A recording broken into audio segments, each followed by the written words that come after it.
Pemirsa, sederet tantangan ekonomi bakal dihadapi oleh Prabowo. Salah satunya adalah deflasi yang hari-hari ini sedang terjadi. Inilah headline Indonesia hari ini Sabtu 26 Oktober 2024.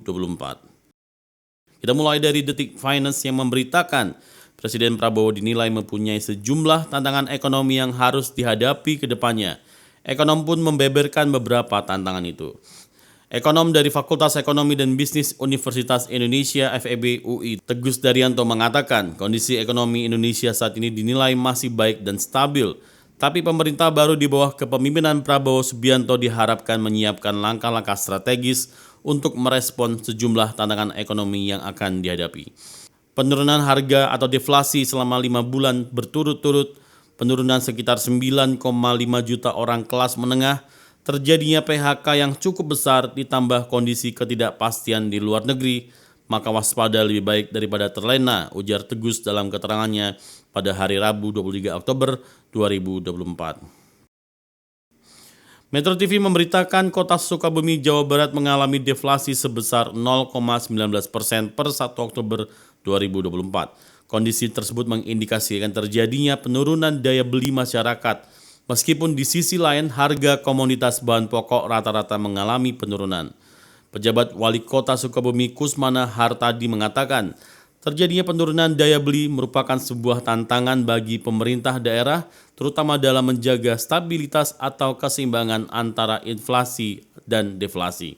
Deflasi terjadi secara nasional yang dipicu penurunan daya beli masyarakat, kata Kusmana pada hari Rabu 23 Oktober 2024. Sedangkan dari BBC News Indonesia mengabarkan deflasi yang terjadi selama 5 bulan berturut-turut sejak Mei hingga September 2024 memperlihatkan dengan jelas masyarakat kelas pekerja sudah tidak punya uang lagi untuk berbelanja, kata ekonom Bright Institute Muhammad Andri Perdana.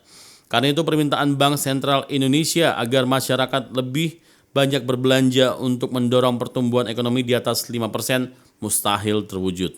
Pasalnya hampir semua sektor industri melakukan pemutusan hubungan kerja atau PHK yang bakal berimbas pada anjloknya daya beli. Hal ini sudah dirasakan oleh sejumlah pelaku usaha kecil dan menengah UMKM. Editorial Koran Tempo memberitakan Indonesia mengalami deflasi 5 bulan beruntun. Respon buruk pemerintah terhadap potensi bahaya yang timbul dari deflasi 5 bulan berturut-turut bisa membahayakan perekonomian Indonesia. Alih-alih mencari akar masalahnya, para menteri Presiden Joko Widodo sibuk menyangkal dengan mengatakan kondisi masih baik-baik saja. Badan Pusat Statistik mengumumkan deflasi pada September 2024 mencapai 0,12%, lebih dalam dibandingkan pada Agustus 2024 yang cuma 0,03%. Deflasi tahun ini belum kunjung berbalik sejak pertama kali terjadi pada bulan Mei lalu yang mencapai 0,03%. Dari Universitas Muhammadiyah Jakarta menyampaikan bahwa BPS melaporkan Indonesia mengalami deflasi mulai Mei 2024 dengan angka 0,03%. Angka ini kemudian turun menjadi 0,08% di bulan Juni 2024, 0,18% di bulan Juli, 0,03% di bulan Agustus, dan 0,12% di bulan September 2024. Angka deflasi ini menunjukkan kondisi terburuk yang terjadi di Indonesia sejak tahun 1999.